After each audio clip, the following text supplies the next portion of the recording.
Setelah sempat disemayamkan di rumah duka di kawasan Cipayung, aktor kawakan Robby Sugara yang meninggal dunia pada Kamis dini hari dimakamkan di TPU Pondok Ranggon, Jakarta Timur, Jumat kemarin. Penghormatan terakhir untuk sang aktor yang mencapai masa keemasan pada era 70 dan 80-an tersebut disertai duka mendalam dari keluarga, sanak saudara, dan para sahabat.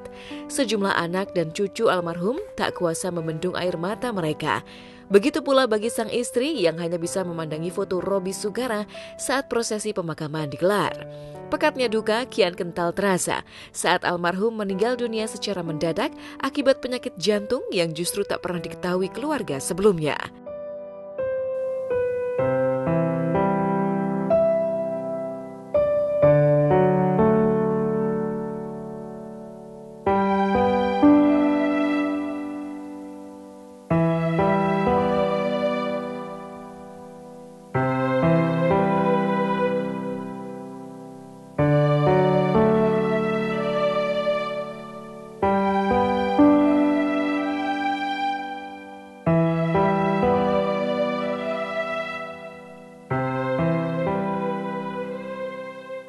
Sebenarnya di anval pertama dibilangnya bukan jantung, di anval pertama itu dibilangnya asam lambung tinggi, gitu. Jadi kita nggak deteksi sama sekali ke jantung, makanya nggak ada penanganan apa-apa ke arah jantung, gitu. Makanya kita kaget pada saat yang kedua ini ternyata dokter nyatakan jantung, gitu ya. Jadi kita agak kaget juga karena emang nggak nyangka, gitu. Karena sebelumnya di anval pertama asam lambung. Nggak pernah sampai kayak gini gitu loh, nggak pernah. Ini benar-benar kayak siapa sih orang bilang sudden death ya, yang tiba-tiba yang nggak dalam waktu setengah jam udah nggak ada gitu loh. Kaget sih, shock. Iya kayaknya sih serangan jantung karena cepet gitu ya. Nah yang lucunya sebelumnya pernah seperti ini juga, tapi dari hasil pemeriksaan kok jantungnya sehat. Bagus. Paru-parunya juga sehat, artinya nggak ada masalah di dua itu. Nah makanya juga bingung kita karena kita makanya shock kenapa? Kan kita tahu semuanya baik gitu, kok tiba-tiba dia begini. Berarti kan dengan katanya serangan jantung dan kayak begitu gitu sih Mbak. Kepergian Robby Sugara yang begitu tiba-tiba membuat anak-anak sang aktor seolah masih tak percaya. Apalagi tak lama sebelum ajal menjemput almarhum, ada momen yang baru disadari seperti firasat di saat mereka menghabiskan liburan bersama di kawasan Anyer. Kala itu Robby Sugara disebut anak-anaknya bertingkah tak biasa. Tiba-tiba saja ia memeluk salah satu anak perempuan dan berucap bahwa dirinya ingin dimanja oleh anak-anak. Ya aku lagi nonton, papi lagi di meja makan, tiba-tiba yang datang nyamperin terus peluk gitu. Dia meluk, tiba-tiba meluk, aku yang kaget, tuh ngapain papi nggak biasanya gitu. Terus tiba-tiba ngomong, papi pengen dia manja-manjaan sama anak perempuan papi.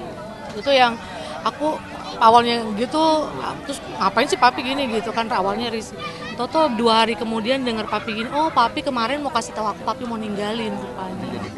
Iya itu untuk aku ya pribadi.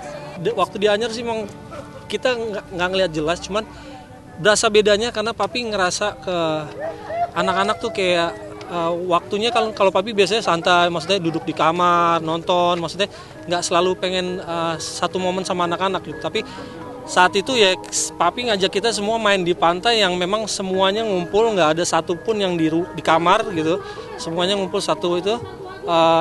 Dan papi di situ lebih kelihatan kayak minta dimanjain sama anak-anaknya gitu. Selain keluarga, manajer Robby Sugara juga tak menyangka aktor legendaris satu ini pergi untuk selama-lamanya dengan begitu tiba-tiba.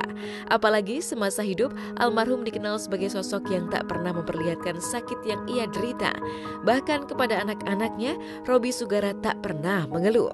Dia apapun yang dia rasain dia nggak pernah ngeluh. Jadi kayak sakitnya papi ini kita raih sendiri, kita yang kira-kira sendiri gitu. Karena dia nggak pernah ngucapin apa-apa. Pada saat itu, saat kita kumpul kan kita setiap minggu kita pasti kumpul. Tapi setiap itu mami yang cerita, nih coba tolong ingetin papi kalau papi sakit tolong bilang dia ngomong. Karena mami udah bilang, dia bilang nggak apa-apa. Totonya tiba-tiba harus masuk rumah sakit, tiba-tiba harus ditangani sama dokter gitu. Jadi papi ini orang yang nggak pernah ngeluh sih. Om Robby sakit tahu, tapi udah setahu saya sih udah penyembuhan. Udah sembuh karena sebulan lalu sempat syuting di Jogja. Iya, tawaran film potong Robi ada bola 2, stripping ada. Sebagai artis peran, Robby Sugara yang telah puluhan tahun berkecimpung di dunia hiburan dikenal disiplin dan tak pernah kesal ketika harus menunggu lama di lokasi syuting. Dan sebagai suami sekaligus ayah, Robby Sugara dikenal sangat penyayang dan hobi berkumpul bersama keluarga. Kumpul keluarga, senang nyanyi, kumpul keluarga, suka karaoke, kemudian kita semua keluarga nyanyi bersama-sama. Dia sangat sayang banget. Gak bisa dilupakan ya kan. Orangnya disiplin sekali. Ini informasi On time kalau ada yang bawa jaket hitam, nggak masalah. ada yang kehilangan jaket hitam soalnya kalau. Dan yang doa kami sih, ya papi udah dapat tempat yang baik lah di surga gitu ya. Dan kami juga mau minta maaf untuk seluruh mungkin kalau ada yang pernah tersakiti oleh papi di luar sana yang kita nggak tahu. Mungkin lewat perkataan papi ya, atau kehidupan papi masa lalu atau apa yang pernah disakiti papi, kami atas nama keluarga Sila mewakili keluarga mengucapkan mohon maaf yang sebesar-besarnya supaya papi boleh, kata orang tenang ya, biar papi biasa baik tenang. Tinggal kuat, tabah dan sabar Kak Eta terutama yang biar diberi kekuatan oleh Tuhan.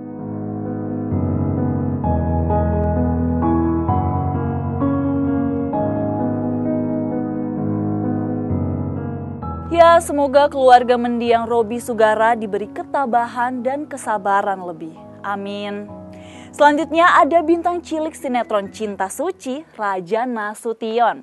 Pemeran tokoh Roni yang sempat viral karena aktingnya yang jago menangis ini menikmati momen libur lebaran dengan melihat koleksi ikan-ikan unik di Jakarta.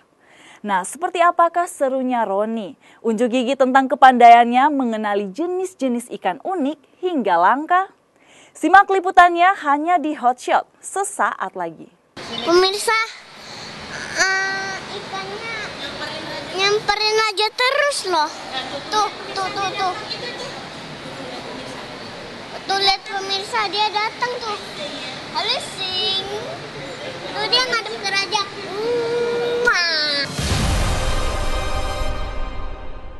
Jadi jangan lupa untuk subscribe Cumi Cumi. Ditekan ya tombol lonceng merahnya.